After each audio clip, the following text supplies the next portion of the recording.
Hey Annika, here's the thing. I've had this idea where I share some of my favorite recipes and yours as well, and we cook them together. I'll do it here in my kitchen here in Nova Scotia, and you can cook along with me in South Africa. I thought this would be a great way to share some experiences in the kitchen, tell some stories, as well as for me to learn the art of storytelling through the medium of video. So let's start our journey and do our first recipe. Let's get some things together. All right, you've held on this long. So our first recipe is going to be chicken shawarma. I think it's one of our family's favorite recipes, and we used to do shawarma Saturdays every Saturday for a long time. So this is what we're going to do. So today I'm going to do a baked version of the shawarma. However, you can definitely cook it on a braai or a barbecue or grill. Whatever you have to cook your meat will be fine, but I'll be doing the baked version. So let's grab a few more things and head over to the prep table.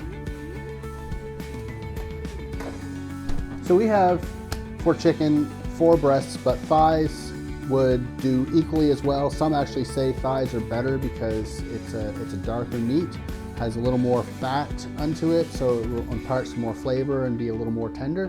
But as a family, we tend to stick with the chicken breast, so that's what we'll do.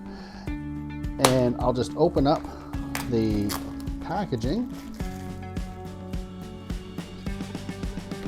And what you want to do is, if you get a boneless, skinless breast like what we have here, you're going to want to basically cut it in half. Sometimes there's a smaller part right here of the muscle, and we're going to trim that as well to make it as thin as possible so it will cook evenly, as well as get some more of that coating for the flavor. The knife that I'm using is a serrated bread knife. However, you can use any sharp knife that you have available to you.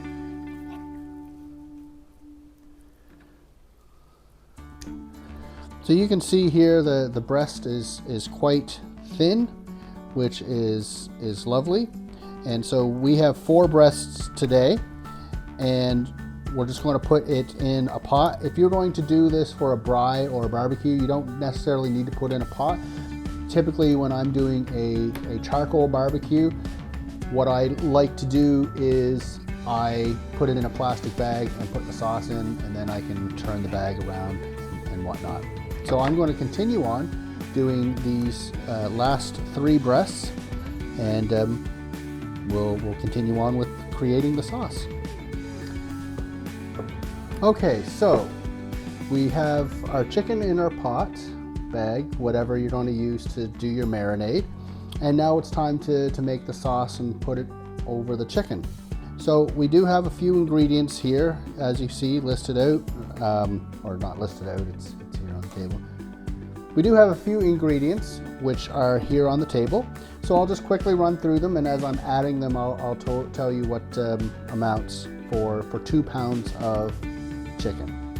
So we have garlic. It can be fresh or bottled like we have here.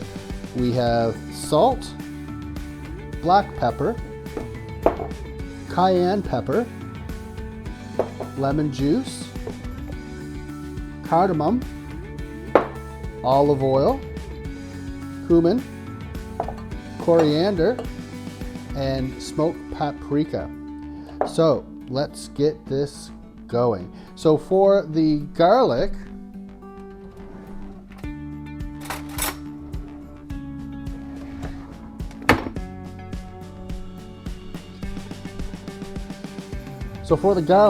I tend to use a large spoon, just a regular spoon of garlic in there. As you know, our family loves lots of garlic, and that's what we do. So dollop of garlic in there, And then we'll do 1 tablespoon of coriander. And I actually have a little more than 2 pounds of chicken, so I will go a little generous on the spice, but of course you can make that to your taste as you choose. 1 tablespoon of so that was coriander. 1 tablespoon of cumin as well in there. That's where you get that nice rich Middle Eastern Lebanese smell. It's beautiful. Now this is the cardamom, and we'll do one tablespoon of the cardamom in the bowl.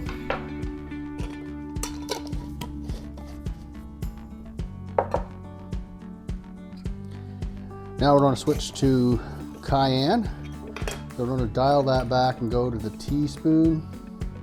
And of course you can adjust this to your taste. I know your spice level is probably dropped a bit since leaving home, and that's all right. So I put in 1 teaspoon just to make Grandma cry. And then two heaping teaspoons of the smoked paprika. Gives us a wonderful aroma and a smokiness to the flavor of the chicken. And then we're going to come in with 2 teaspoons of salt.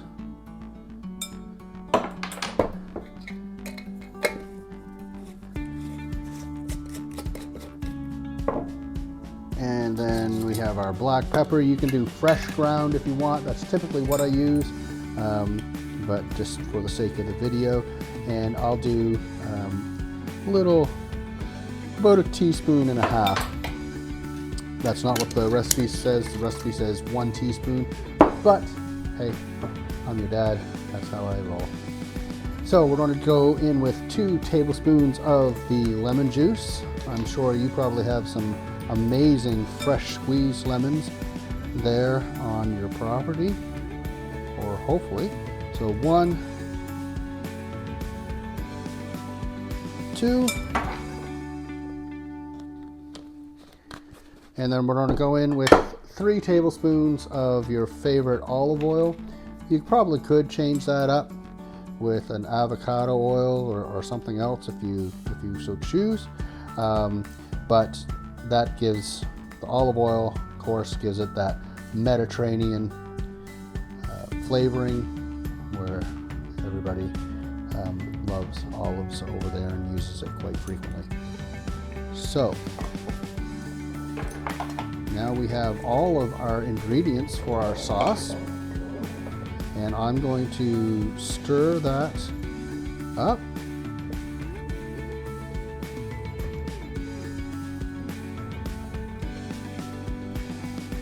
And just by going by looks, I'm actually going to go back and double the recipe, just because we all like a lot of sauce on our chicken. So I'm going to go back and just add everything in again.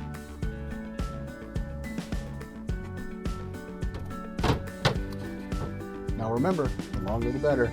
Up to 24 hours is perfect. 8 hours in a pinch is going to be amazing.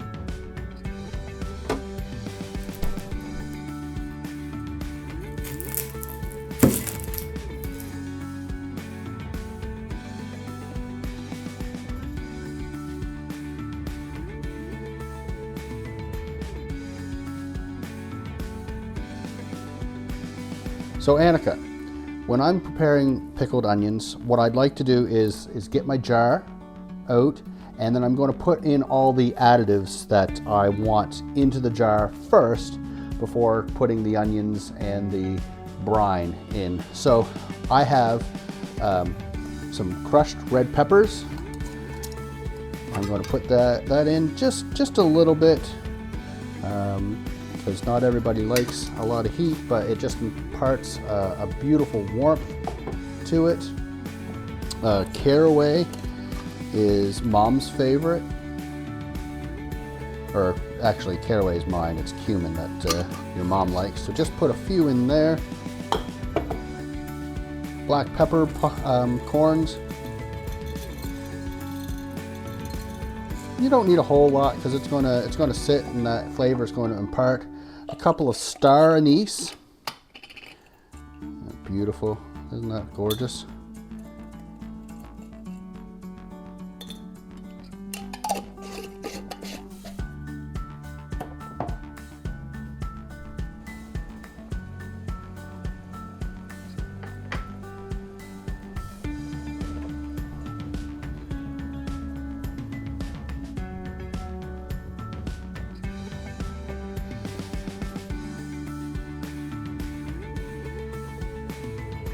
All we need to do is close the lid.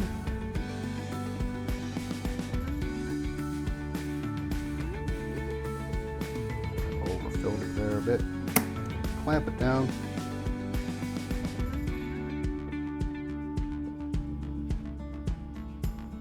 That's pickled onions.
So now that we got our veggies done, the next part of the operation would be to get our sauces prepared.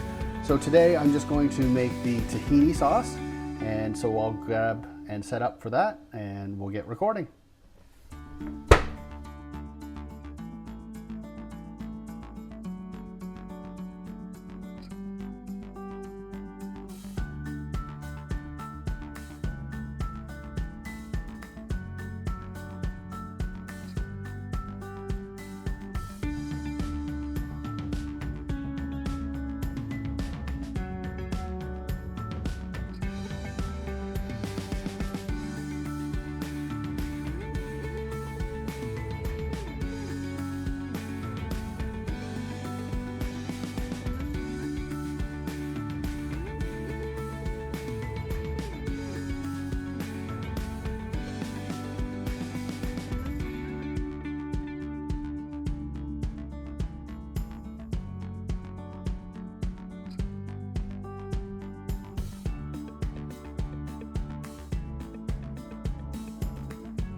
Okay, so we got everything prepared, and now it's time to all bring it together by cooking it up.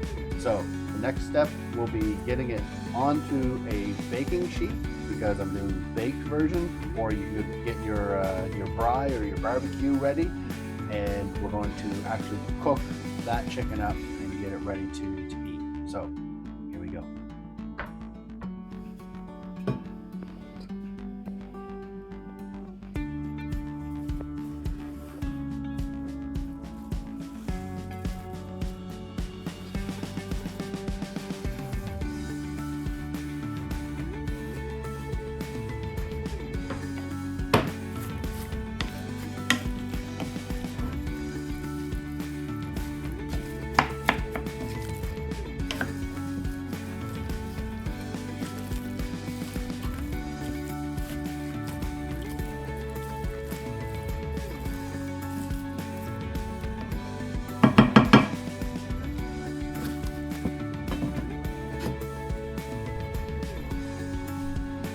Okay, so we have a baking sheet, and we're just going to cover this with some spray grease. You can use olive oil if you want, but either will do. I'm just going to use the convenience of the spray grease.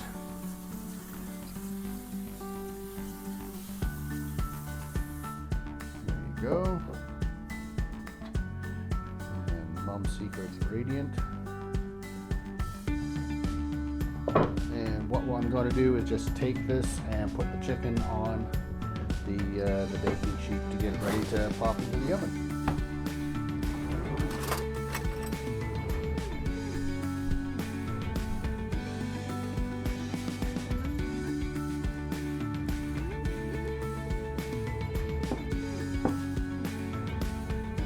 So right now I have the oven preheated at 425, and it's going to take about 40 minutes for these to cook up. And yeah, so we're going to get these in the oven once the oven is up to temp, and looks like I'm going to need another baking sheet, so I'll run and grab that. Again, if you're going to barbecue or braai, it's actually relatively quick. It's only about 5 to 6 minutes aside because your heat is so intense. I like using the charcoal grill, as you know. Our family has always loved the taste of the smokiness that comes from doing the meat that way on the charcoal grill. But it sounds like a braai is quite similar to that, where it's an open fire, so you might get the same result. So I got a lot of onions right here, so I'm just going to get those out and onto the sheet, and once they're all cooked up, we'll mix it all together. And I got some leftover marinade at the bottom of the pan I don't want to waste, so I'm going to get that and get a scraper and scrape that out onto the chicken, because that's all flavor that we'll want for later. Okay, we're at the midway point, and so I'm going to turn off this timer and flip those trays around, and we'll get a sneak peek of what this chicken looks like. It smells amazing in here.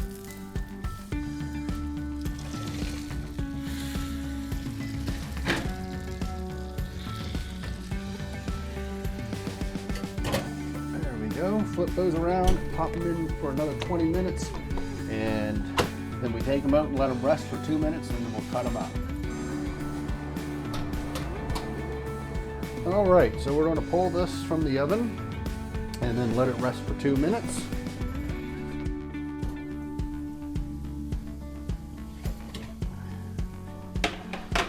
See some of the oil there and sauce has caramelized a bit, but that's okay. So that's what it looks like. So rest for 2 minutes, and then we're going to cut.